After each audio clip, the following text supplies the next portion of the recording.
Hello प्यारे बच्चों, कैसे हो। एसएमजी सैनिक स्कूल एकेडमी के ऑनलाइन प्लेटफॉर्म पे आपका स्वागत है। कैसे हो। आशा करता हूँ कि आपकी पढ़ाई जो अच्छे से चल रही होगी। मैं आनंद आपका जीके पोर्शन जो है डिस्कस कर रहा हूँ डे टू डे।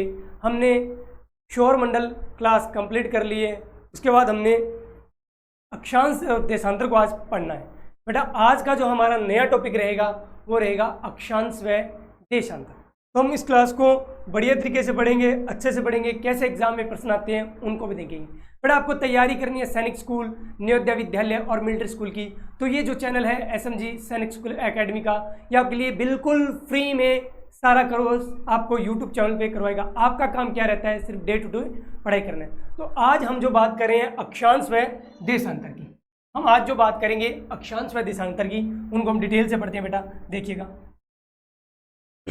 मैं आपके सामने एक ग्लोब ड्रॉ करता हूं। बेटा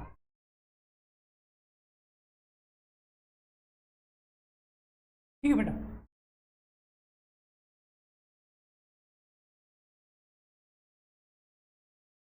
ग्लोब बेटा क्या होता है, पृथ्वी का प्रतिरूप या मॉडल। पृथ्वी का प्रतिरूप या मॉडल क्या होता है, ग्लोब। फिर मैं ग्लोब बना देता हूं। कभी ना कभी कहीं ना कहीं आपने ग्लोब को देखा होगा बेटा। कभी किसी स्कूल में गए हो, ऑफिस में गए होगे, वहां पे एक छोटी सी पृथ्वी का, यह हमारी धरती का नक्शा बना होता है। ऐसा एक ऐसा हर ऑफिस या स्कूल के अंदर हेडमास्टर के रूम में जाते हो तो वहां पे एक ग्लोब रखा होता है। इसे क्या बोलते हैं बेटा, इसका नाम होता है ग्लोब। इसे क्या बोलते हैं बेटा, ग्लोब। ग्लोब क्या होता है, सबसे पहला प्रश्न हमारे सामने यही आता है, ग्लोब क्या होता है। अभी हमने जो ये चित्र बनाया था बेटा, इसे हम बोलते हैं ग्लोब। ग्लोब होता क्या है, सबसे पहले अक्षांश और देशांतर को पढ़ने से पहले हमें यह पता होना चाहिए कि ग्लोब क्या होता है। ग्लोब बेटा क्या होता है, हाँ, ग्लोब क्या होता है, पृथ्वी का प्रतिरूप या मॉडल। बेटा ग्लोब क्या होता है, पृथ्वी का प्रतिरूप या मॉडल। ये जो आपके सामने चित्र दिखाई दे रहा है, इसको मैं बोल सकता हूं ये क्या है, ग्लोब। ये क्या है, एक प्रकार से हमारी पृथ्वी है। आसान सी भाषा में बोलूं तो जो पृथ्वी का विशालकाय पृथ्वी है, उसका छोटा रूप, छोटे रूप को मैं क्या बोल सकता हूं, ग्लोब, या क्या बोल सकता हूं उसको, मैं ग्लोब बोल सकता हूं, पृथ्वी का प्रतिरूप या। ठीक है जी। इस ग्लोब पे क्या होता है बेटा, इस ग्लोब पे क्या है, देखो मैंने लाइनें ड्रॉ की है। एक तो मैंने पूर्व से पश्चिम, पूर्व से पश्चिम की तरफ जो लाइनें डाली हैं, कुछ लाइनें मैंने उत्तर से दक्षिण की ओर डाली। बेटा दिखाई दे रहा होगा, मैंने कुछ लाइन तो ये देखो पूर्व से पश्चिम, और कुछ लाइनें मैंने उत्तर से दक्षिण की ओर डाल के रखी है। बेटा ये जो लाइनें हैं, इन्हें ही हम क्या बोलते हैं, अक्षांश व देशांतर। ये जो मैंने ग्लोब पे जो लाइन डाल के रखी है, इन्हीं लाइनों को क्या बोलते हैं हम, अक्षांश या देशांतर बोलते हैं। अभी मैं आज पर्टिकुलर आपको अक्षांश बताऊंगा, अक्षांश क्या होते हैं। ठीक है बेटा, देखते हैं। हम यदि ग्लोब बनाते हैं तो ये मैं बात कर रहा हूं जो अक्षांशों की, बात कर रहा हूं मैं अक्षांशों की। बेटा ये जो अक्षांश होते हैं वो काल्पनिक होते हैं। काल्पनिक का मतलब एक हमारी इमेज है, हमारी सोच है। हमारे जो भूगोलवेता थे उन्होंने एक मतलब सर्वेक्षण के दौरान इनको अपने एक सरफेस को मानते हुए एक नक्शे के ऊपर ही इनको ड्रॉ करके रखा है। वास्तविक रूप में हम सरफेस या धरातल पे जब आते हैं, जमीन पर ऐसी कोई रेखाएं अंकित नहीं है। बोल सकते हैं अक्षांश व देशांतर क्या है, काल्पनिक है। क्या है, काल्पनिक, काल्पनिक है। बात करें सबसे पहले मैं लिख देता हूं, ग्लोब मैंने बता दिया, ग्लोब ग्लोब मैंने बता दिया क्या है, पृथ्वी का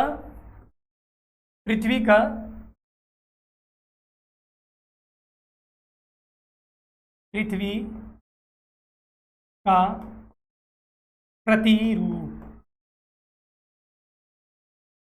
पृथ्वी का प्रतिरूप। दूसरी लाइन में बात करें अक्षांश व देशांतर की, अक्षांश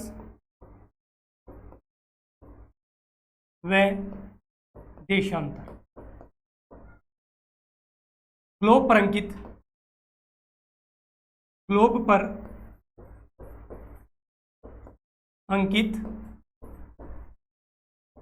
काल्पनिक रेखाएं, ग्लोब पर अंकित काल्पनिक रेखा। ग्लोब क्या है, पृथ्वी का प्रतिरूप या मॉडल। दूसरी बात, अक्षांश व देशांतर जो है, ग्लोब पर अंकित काल्पनिक रेखाएं, ये वास्तविकता या रियलिटी में एक ऐसी कोई हमारी जमीन, यहाँ हमारी सरफेस पे ऐसी कोई रेखाएं नहीं खींची गई है। इनका उपयोग क्या है बेटा, इनका उपयोग क्या है, उपयोग की बात करें, उपयोग इनका अक्षांश व देशांतर रेखाओं का उपयोग क्या है, तो इनका जो उपयोग मुख्यतः है स्थिति निर्धारण में, क्या, अक्षांश व देशांतर का उपयोग स्थिति निर्धारण में होता। बेटा आपने कभी हवाई जहाज में सफ़र किया हो, हवाई जहाज में आपने सफ़र किया होगा, जब एरोप्लेन जो है आसमान में उड़ता है तो उसको क्या पता हमें जयपुर में उतरना है, उसको क्या पता हमें दिल्ली में उतरना है, उसको क्या पता हमें लखनऊ में उतरना है। तब उनके लिए जो अक्षांश व देशांतर है बेटा, उनके लिए जो अक्षांश व देशांतर है बहुत काम के आते हैं, उनके लिए अक्षांश व देशांतरों का बहुत महत्वपूर्ण यूज रहता है। अब मैं आपको स्पेशली अक्षांशों के ऊपर आज पढ़ते हैं, कल बात करेंगे हम देशांतरों में।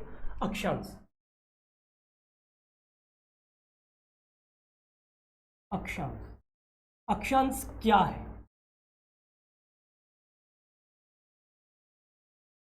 विषुवत रेखा के उत्तर व दक्षिण में, विषुवत रेखा के उत्तर व दक्षिण में पृथ्वी के केंद्र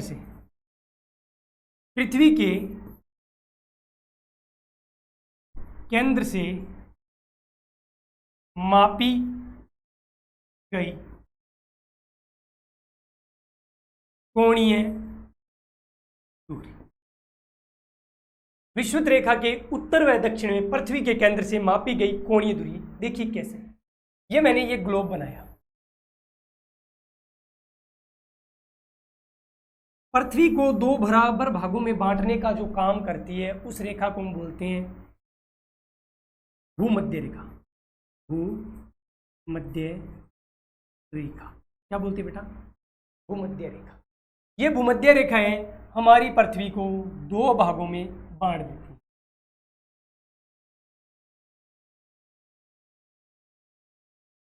हमारी पृथ्वी को दो बराबर भागों में बांट, मैंने पीछे लाइन लिखी थी, विषुवत रेखा के उत्तर व दक्षिण में पृथ्वी के केंद्र से मापी गई कोणीय दूरी। देखिए विषुवत रेखा के केंद्र से, विषुवत रेखा के केंद्र से, ये विषुवत रेखा बोल देते हैं, इसको विषुवत रेखा बोल देते हैं, भूमध्य रेखा बोल देते हैं, 0 डिग्री रेखा बोलते हैं। इसके 2-3 जो नाम रहते हैं वो ये रहते हैं। क्या लिखा था, विषुवत रेखा के उत्तर या दक्षिण में, ये हो गया उत्तर, ये हो गया दक्षिण। विषुवत रेखा के उत्तर या दक्षिण में पृथ्वी के केंद्र से, मैंने यहाँ पे इस पृथ्वी का केंद्र मान लिया बेटा, पृथ्वी के केंद्र से मापी गई कोणीय दूरी। कैसे देखो बेटा, कोणीय दूरी, ये देखो,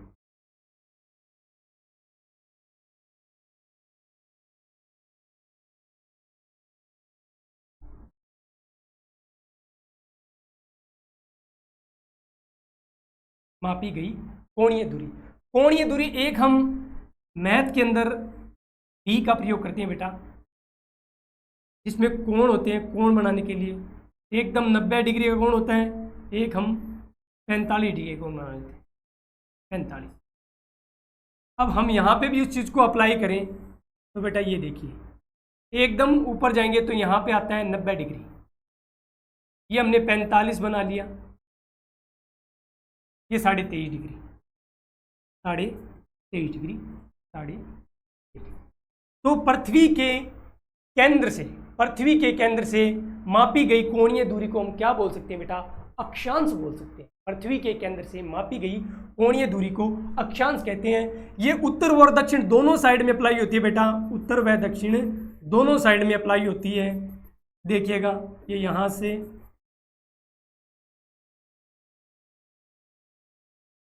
तो हम बोल सकते हैं अक्षांश किसे कहते हैं? पृथ्वी के केंद्र से मापी गई कोणीय दूरी क्या हो गए? अक्षांश। जबकि अक्षांश रेखाओं का जब जिक्र आता है बेटा, अक्षांश रेखाएं,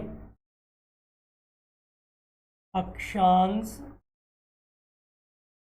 रेखाएं,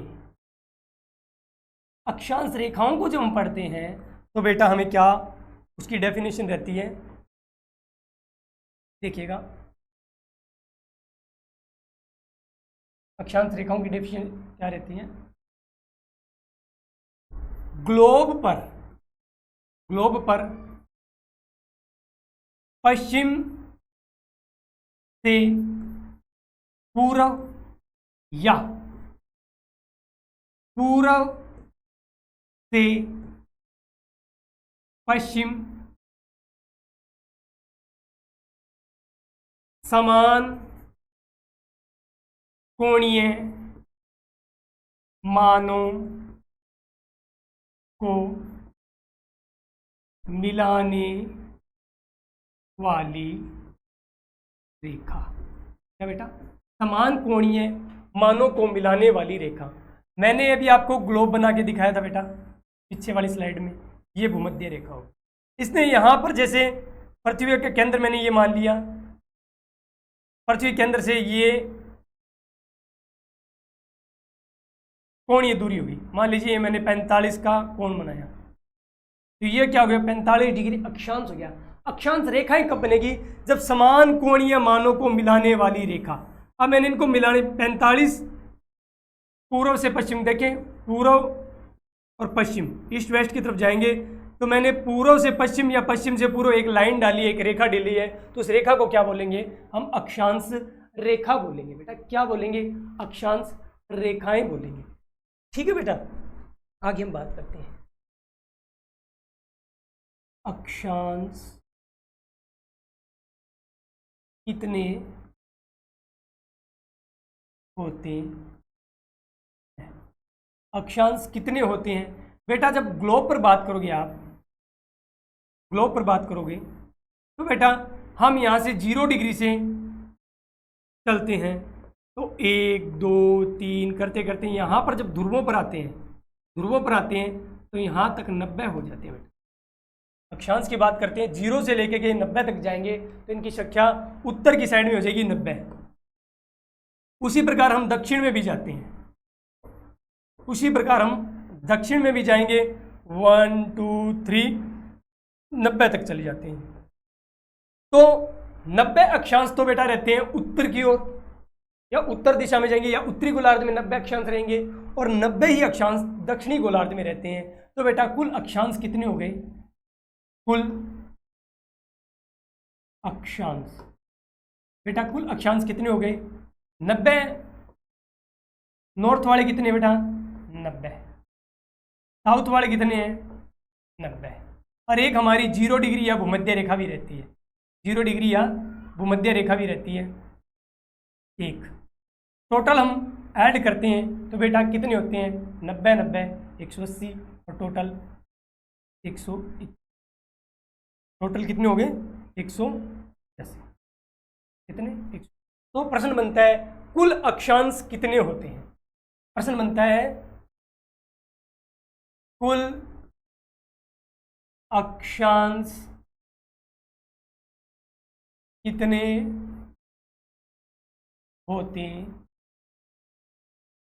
तो बेटा हमने अभी देखा था कुल अक्षांश कितने होते हैं, कुल अक्षांश 181 होते हैं। बेटा कुल अक्षांश कितने होते हैं, 181 होते हैं। उत्तर वाले 90, दक्षिण वाले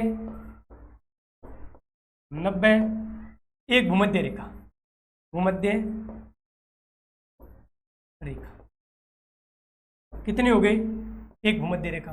टोटल हम कर सकते हैं 181। तो पहला जो प्रश्न हमारा बनता है कुल अक्षांश कितने होते हैं, तो आपका उत्तर रहेगा सर कुल अक्षांश जो है सर, कुल अक्षांश सर 181, 181 रहते हैं। चलो जी, इसी टाइप से दूसरा प्रश्न आता है हमारे सामने, कुल अक्षांश रेखाएं, कुल अक्षांश रेखाएं। बेटा अब दूसरा प्रश्न ये बनता है कुल अक्षांश रेखाएं कितनी होती है। वही देखो बेटा, हमने ग्लोब बनाया था, चलो जी डालते हैं। ये भूमध्य रेखा की, भूमि के एकदम मध्य में भूमध्य रेखा, ठीक है। 1 2 3 ऐसे करते करते जैसे जैसे यहाँ पे मैं 23 कर देता हूँ, 45 कर देता हूँ, 60 कर देता हूँ, यहाँ पे 85 कर देता हूँ, और लास्ट एकदम ध्रुवों पे जाएंगे। जब 90 पे जाएंगे हमें कोई बेटा लाइन डालने की जरूरत ही नहीं की। 90 डिग्री जो रहता है वो एक पॉइंट के रूप में रहता है। 90 डिग्री जो अक्षांश रहता है वो एकदम पॉइंट के रूप रहता है, उत्तर और दक्षिण दोनों साइड में, उत्तर और दक्षिण दोनों साइड में 90 डिग्री जो है अक्षांश, हमें कोई लाइन डालने की जरूरत नहीं रहती है। वो एक केवल और केवल एक पॉइंट, एक बिंदु के रूप में रह जाता है, ठीक है। तो हमारे सामने आया कुल अक्षांश रेखाएं। जब हमने 90 डिग्री कोई रेखा खींची नहीं तो इसको रेखा नहीं मानेंगे, को रेखा नहीं मानेंगे। तो बेटा हमने कुल अक्षांश कितने किए थे, 181 किए थे। दो को हटा देते हैं, इन दो को हटा देते हैं। 90 डिग्री उत्तरी अक्षांश, 90 डिग्री उत्तरी अक्षांश और 90 डिग्री दक्षिणी अक्षांश, इनको हम यदि हटा दें माइनस, तो कितना रह जाएगा बच्चों, 17। तो प्रश्न बने बेटा हमारे सामने दो, कुल अक्षांश, कुल अक्षांश, कुल अक्षांश कितने रहते हैं, 181। कुल अक्षांश रेखाएं, कुल अक्षांश रेखाएं कितनी की, 179। कुल अक्षांश रेखाएं कितनी रहेगी, 179। बेटा कुल अक्षांश कितने हैं, 90। कुल अक्षांश कितने हैं, 181, और कुल अक्षांश रेखाएं कितनी है, 179। पूछ ले क्यों, तो 90 डिग्री ईस्ट, वो 90 डिग्री नॉर्थ और 90 डिग्री साउथ, 90 डिग्री नॉर्थ और 90 डिग्री साउथ को हम रेखा नहीं, ये केवल और केवल एक बिंदु के रूप में है सर। क्या है, एक बिंदु, एक पॉइंट के रूप में है। रेखा इसे बोलते हैं एक लंबी लाइन को, जबकि ये तो दोनों जो हमारे ध्रुव है एक बिंदु के रूप में होने के कारण हम अक्षांश रेखाएं कितनी मानेंगे, 179, अक्षांश कितने मानेंगे, 181। ओके जी, चलो जी बात करते हैं नेक्स्ट, अक्षांशों का महत्व। अक्षांशों का महत्व, अक्षांशों के महत्व में पहला महत्व मैंने आपको बताया का स्थिति निर्धारण में। क्या, स्थिति निर्धारण। अक्षांश हमें हमारी एग्जैक्ट लोकेशन का पता लगाने के लिए हमें अक्षांश और दिशांतर दोनों की आवश्यकता होती है। तो हम लिख सकते हैं अक्षांशों का महत्व क्या है, स्थिति निर्धारण में, ठीक है बेटा। दूसरा जो महत्व है, अक्षांशों से हम क्या कर सकते हैं, अक्षांशों के माध्यम से हमें कृषि, जलवायु, मानव अधिवास, बात करें मानव स्वास्थ्य,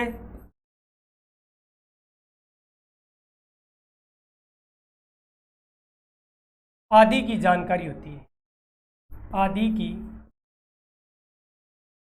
जानकारी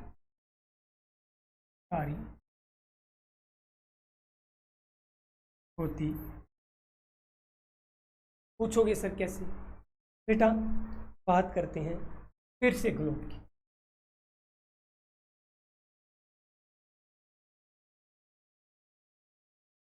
जीरो डिग्री, 23.5 डिग्री, ये 45 डिग्री, 60 डिग्री, 90 डिग्री। इसी हिसाब से 23.5 डिग्री, 45 डिग्री, 60 डिग्री और 90 डिग्री। बेटा अक्षांशों का जो बीच का क्षेत्र होता है, अक्षांशों के बीच का जो क्षेत्र रहता है बेटा, इनको हम बोलते हैं कटिबंध। अक्षांशों के, दो अक्षांशों के बीच का जो क्षेत्र रहता है उसे बोलते हैं कटिबंध। अक्षांशों के बीच के क्षेत्र को क्या बोलते हैं? कटिबंध। अब कृषि का कैसे पता लगेगा? कृषि से बेटा जो 0 डिग्री के आसपास होते हैं वहां पर लगभग मध्य दोपहर के बाद बारिश होती है, वहां पे सदाबहार वन मिलते हैं। जैसे हम 23 से 45 के बीच में आते हैं, उष्ण कटिबंधीय टाइप के हमें वन मिलते हैं। आगे इनको पढ़ने के लिए मिलेगा पूरा। जब हम जाते हैं 90 के पास ध्रुवीय वन, वहां पे सिर्फ केवल वनस्पति मिलती है, तो हम अक्षांशों को देख के बता सकते हैं कि 90 डिग्री के पास क्या रहेगा, यहाँ पे सिर्फ वनस्पति रहती है, वो भी ठंडा एरिया एकदम बिल्कुल, ध्रुवों के ऊपर, दोनों ध्रुवों के ऊपर बर्फ है। जबकि भूमध्य रेखा के ऊपर आसपास हो गए, यहाँ पे सिर्फ खट्टे फलों की कृषि की जाती है, यहाँ पे बारिश ज़्यादा होती है, यहाँ पर वन ज़्यादा पे है। भूमध्य रेखा के आसपास जो अल्पाइन के वन हैं, अल्पाइन वन है, कोणधारी वन है, इस प्रकार के वन भी मिलते हैं बेटा। तो यहाँ पे क्या है, सदाबहार वनस्पति होने के कारण क्या है, ज़्यादा बरसात होने के कारण यहाँ पर वनस्पति में विविधता बहुत देखने को मिलती है। ठीक है। जबकि हम शीतोष्ण कटिबंध 23.5 से 45 के मध्य में आते हैं, तो यहाँ पर शीतोष्ण कटिबंध बोल देते हैं। मैंने बताया था अक्षांशों के बीच के क्षेत्र को क्या बोलते हैं? कटिबंध बोलते हैं।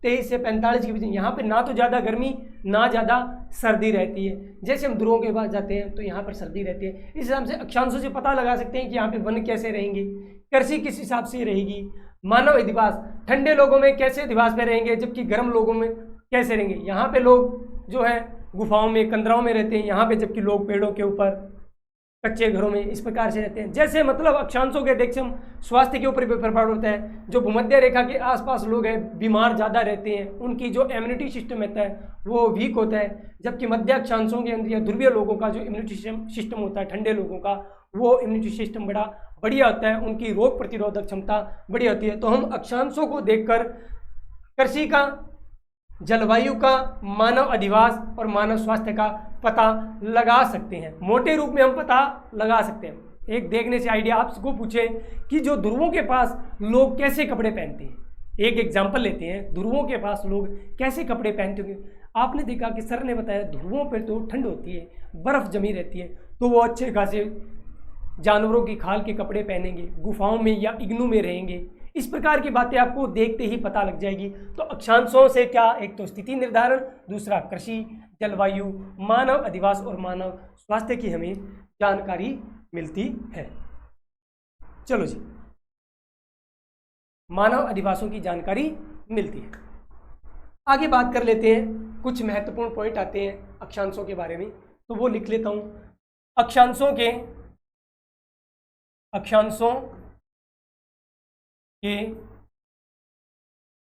बीच के क्षेत्र को कटिबंध कहते।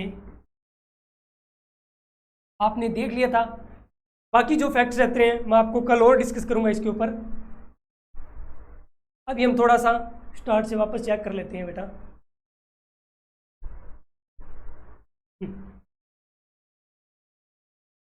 बट हमने स्टार्ट में ये ग्लोब बनाया था। ग्लोब से हमने देखा था ग्लोब क्या है, पृथ्वी का प्रतिरूप या मॉडल। ग्लोब क्या है बेटा? पृथ्वी का प्रतिरूप या मॉडल होता है ये ग्लोब। ठीक है जी। इसके ऊपर कुछ रेखाएं अंकित की गई है, जैसे मैंने ये भी येलो और ग्रीन लाइन डाली हुई है। ये क्या है बेटा? पृथ्वी के ऊपर कुछ काल्पनिक रेखाएं, जिन्हें हम क्या बोल सकते हैं? अक्षांश और देशांतर बोल सकते हैं। ये जो रेखाएं हैं जो ग्लोब पे मैंने ये डाल के रखी है, ये क्या है? सारी की सारी बेटा काल्पनिक होती है। ये जो है सरफेस या धरातल पे वास्तविक रूप में हमें नहीं दिखाई देती। ठीक है बेटा। ग्लोब क्या है? पृथ्वी का प्रतिरूप या मॉडल। ये मैंने लिख दिया, प्रतिरूप या मॉडल। अक्षांश या देशांतर, जो भी हमने रेखा डाली है वो क्या होती है बेटा? काल्पनिक होती है। पृथ्वी का प्रतिरूप, अक्षांश व देशांतर ग्लोब पर अंकित काल्पनिक रेखाएं हैं। कर सकते हो आराम से। उपयोग, अक्षांशों व देशांतरों का उपयोग स्थिति निर्धारण में होता है बेटा। अक्षांशों व देशांतरों का जो उपयोग रहता है किसमें रहता है? स्थिति निर्धारण में रहता है। ठीक है बेटा। अक्षांश, अक्षांश कहते किसे? अक्षांश की हम यदि डेफिनेशन देखें तो डेफिनेशन रहती है विषुवत रेखा के उत्तर व दक्षिण में पृथ्वी के केंद्र से मापी गई कोणीय दूरी। कोणीय दूरी मतलब एक डी के माध्यम से, डी या चांद के माध्यम से, ये एकदम सेट, यहां से ये कोणीय दूरी देख लेते हैं। आगे डायग्राम में हमें दिखाया गया होगा। ये हमने बीच में यदि पृथ्वी के सेंटर में हमने यहाँ पे पृथ्वी का केंद्र माना और इससे कोणीय दूरी बेटा, ये देखिए कोणीय दूरी, 45, ये 90, ये क्या है बेटा? अक्षांश होते हैं बेटा। अगली लाइन में होते हैं अक्षांश रेखाएं। ग्लोब पर पश्चिम से पूर्व या पूर्व से पश्चिम समान कोणीय मानों को मिलाने वाली रेखाओं को क्या कहते हैं? हम अक्षांश रेखाएं कहते हैं। जब ने कोण तो बना ली बेटा, ये 45 है, ये जी ऐसे कोण तो बना ली, इनको मिलाने वाली जो रेखाएं होती है, पूर्व से पश्चिम खींचो या पश्चिम से पूर्व, इनको क्या बोलेंगे? अक्षांश रेखाएं बोलेंगे। अक्षांश कितने होते हैं बेटा? अगला प्रश्न आता है अक्षांश कितने होता है। तो मैंने बताया उत्तरी गोलार्ध में 90, दक्षिणी गोलार्ध में 90, अरे भूमध्य रेखा या 0 डिग्री या विषुवत, कुल मिला के अक्षांश कितने हो गए? 181 हो गए बेटा। जबकि कुल अक्षांश 181 रहते हैं। अक्षांश रेखाएं कितनी रहती है?